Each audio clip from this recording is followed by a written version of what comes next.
8 বছর আগে খালেদা জিয়া নিজেই অবরোধ ডেকেছিল। সেই অবরোধ আজও পর্যন্ত বেগম খালেদা জিয়া অবরোধ উঠায়নি। এখন ওই ইঁদুরের গর্তের মধ্যে থেকে যদি বলে যে আগামীকাল অবরোধ, পরশুদিন অবরোধ, তারপরের দিন হরতাল, তারপরের দিন 48 ঘন্টা হরতাল, এই বাংলার মানুষ আজ মেনে নেয় না। 2008 থেকে অদ্য পর্যন্ত দায়িত্ব আছে। 2008 সাল, 2014, 2018 তিনবার মাননীয় প্রধানমন্ত্রী জননেত্রী শেখ হাসিনা বঙ্গবন্ধু কন্যা তিনি আমাকে মনোনয়ন দিয়েছেন এবং এই অঞ্চলে মানুষ, জনগণ ব্যাপকভাবে নৌকার প্রতীকে ভোট দিয়ে আমাকে সংসদে পাঠিয়েছে। সেই থেকে মানুষের আশা প্রত্যাশা ছিল অনেক, যে আশা প্রত্যাশা, এই অঞ্চলে বিদ্যুৎ ছিল না, গ্যাস ছিল না, পানি ছিল না, রাস্তাঘাট ছিল না, সন্ত্রাসী জোন হিসাবে চিহ্নিত করা হয়েছে। এখানে দখলবাজ, চাঁদাবাজ, সন্ত্রাসী থেকে শুরু করে এমন কোনো কিছু নাই যে না ছিল। সব কথা বলতে গেলে একটা বলা হয়, সেটা হলো ক্রিমিনাল জোন এলাকা। এই ঢাকা শহরের মিরপুরে ছিল একটা ক্রিমিনাল জোন এলাকা। সেই ক্রিমিনাল জোন থেকে আমরা বের হতে সক্ষম হয়েছি। এখন মানুষ, এই অঞ্চলে মানুষ থাকার জন্য ব্যস্ত। কেউ যদি বলে যে আমি 2 কাঠা জায়গা লাগবে, 5 কাঠা জায়গা লাগবে, সেটা চাইলেও কিন্তু পাওয়া যাবে না, কারণ এই অঞ্চলে গ্যাস, পানি, বিদ্যুৎ স্বয়ংসম্পূর্ণ। পাশাপাশি এই এলাকা কোনো সন্ত্রাসী নাই, চাঁদাবাজি নাই, দখলবাজি নাই। এই অঞ্চলে মানুষ এখন শান্তি। এই শান্তির মধ্য দিয়ে মানুষ ঢাকার 16 আসনকে বেছে নিয়েছে। এই অঞ্চলে উন্নয়নের মধ্য দিয়ে, মানুষের আশা প্রত্যাশার মধ্য দিয়ে ব্যাপক যে উন্নয়ন হয়েছে, সেটা হলো কালশি ফ্লাইওভার, সেটা হারুন মোল্লা ফ্লাইওভার, মাননীয় প্রধানমন্ত্রীর নামকরণ করা হয়েছে। সেই হারুন মোল্লা ফ্লাইওভার থেকে শুরু করে আবার দেখা গেছে যে আমরা মেট্রো ট্রেন পেয়েছি। ঢাকা 16 আসনের ঠিক মানুষের বুকের মাঝখান দিয়ে মেট্রো ট্রেন পেয়েছে। সেই মেট্রোতে চড়ে গিয়ে সেই মতিঝিল পর্যন্ত তারা যেতে পারে। এখন সে আর 2 ঘন্টা 3 ঘন্টা অপেক্ষা করতে হয় না। সেই সুবাদে এই অঞ্চলের মানুষ যে আশা প্রত্যাশা ছিল, তার চেয়ে বেশি পেয়েছে।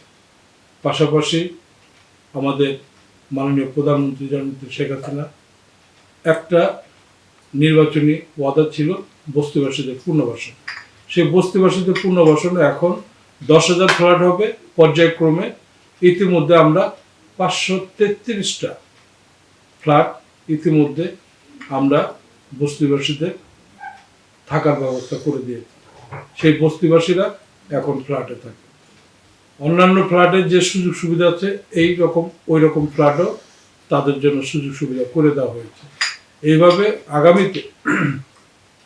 আগামীতে দ্বাদশ সংসদ নির্বাচনের মধ্য দিয়ে এই অঞ্চলের মানুষ যদি আবার আমাকে নৌকা প্রতীকে, মাননীয় প্রধানমন্ত্রী যদি আমাকে মনোনয়ন দেন, সেই ক্ষেত্রে সেই মনোনয়নের মধ্য দিয়ে এই অঞ্চলের মানুষ অপেক্ষায় আছে। দিন তারিখ ঠিক করা হয়েছে এই সময়ের বাকি নৌকা প্রতীকে ভোট দেওয়ার জন্য। সেই সুবাদে আমি বলবো যে এই অঞ্চলের মানুষ আবার যাতে 10,000 ফ্ল্যাট স্বয়ংসম্পূর্ণ, এই অঞ্চলে যাতে আর বস্তি বাড়ি না থাকে, সেই ব্যবস্থা ইনশাল্লাহ করব। আগামী নির্বাচনে যদি পাশ করতে পারি, মাননীয় প্রধানমন্ত্রীর কাছে বলে এই অঞ্চলের জন্য 200 শয্যা একটা হাসপাতাল ইনশাল্লাহ করব, যাতে কোনো মানুষের যাতে কষ্ট না হয়। আর আজকে যারা নির্বাচনকে বাধা বিঘ্ন করছে, যারা জ্বালাও পোড়া করছে, যারা নির্বাচনকে সামনে রেখে হরতাল অবরোধ দিচ্ছে, আমি আপনার টেলিভিশনের মাধ্যমে বলতে চাই, 8 বছর আগে খালেদা জিয়া নিজেই অবরোধ ডেকেছিল। সেই অবরোধ আজও পর্যন্ত বেগম খালেদা জিয়া অবরোধ উঠায়নি। এখন ওই ইঁদুরের গর্তের মধ্যে থেকে যদি বলে যে আগামীকাল অবরোধ, পরশুদিন অবরোধ, তারপরের দিন হরতাল, তারপরের দিন 48 ঘন্টা হরতাল, এই বাংলার মানুষ আজ মেনে নেয় না, মেনে নিব না। যারা জ্বালাও পোড়া করে, যারা সন্ত্রাসী কাঁদায়, সাংবাদিকদেরকে ওপর হামলা করে, যারা পুলিশকে মেরে তারা কুপিয়ে যারা হত্যা করে, যারা মানুষকে জ্বালাও পোড়া করে আগুনকে ঝলসে দেয়, আহত করে এবং সেই আগুনে মৃত্যুবরণ করেছে বাংলার মানুষ। এখন যারা অবরোধ দেয়, যারা জ্বালাও পোড়াও করছে, জনগণই যথেষ্ট তাদের বিরুদ্ধে। আজকে আমরা কি দেখলাম, সেই তৃণমূল বিএনপি তারা আসন বন্টন করেছে। ইতিমধ্যে 100 জন হয়ে গেছে তৃণমূল বিএনপি, জাতীয় পার্টি এসে গেছে। যারা বিএনপি করে লন্ডনে বসে যারা আঙুল নাড়ায়, তারা কারা? তারা যারা মুখে বলে পাকিস্তান জিন্দাবাদ, তারা বাংলাদেশের কথা মুখ দিয়ে বাইর করতে পারে না, তারা বাংলাদেশের নাগরিক করতে পারে না। যারা এই বিএনপি মতন লোক, যারা শান্তি সমাবেশের নামে বঙ্গবন্ধুর কন্যা জননেত্রী শেখ হাসিনাকে প্রধানমন্ত্রী থেকে নামিয়ে দিবে, সরকার বদলে দিবে, এত সোজা না, এত সোজা না। বাংলার জনগণ, বাংলার আওয়ামী লীগের নেতা কর্মীরা, শেখ হাসিনার কর্মীরা বেঁচে থাকতো এই বাংলাদেশে। আজকে ঢাকা শহর ঘোরেন, যারা হরতাল দিচ্ছে তারা কোথায়? যারা অবরোধ দেয় তারা কোথায়? আজকে মাঠে আছে জনগণ, মাঠে আছে নেতা কর্মীরা। কেউ যদি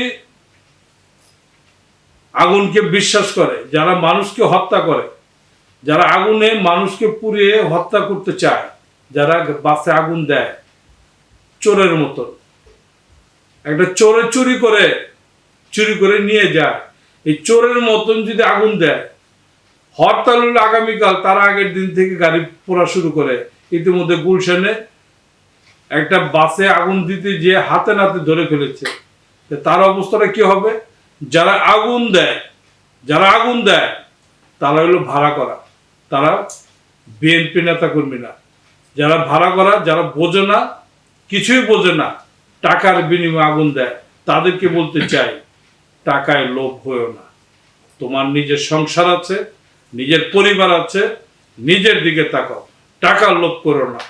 যারা বিএনপি আগুনে পুড়ে আগুনে বিশ্বাস করে, যারা মানুষকে হত্যা করতে চায়, যারা পুলিশকে হত্যা করে, যারা মহামান্য বিচারপতির বাসায় হামলা করে, তাদের কোনো ছাড় নেই।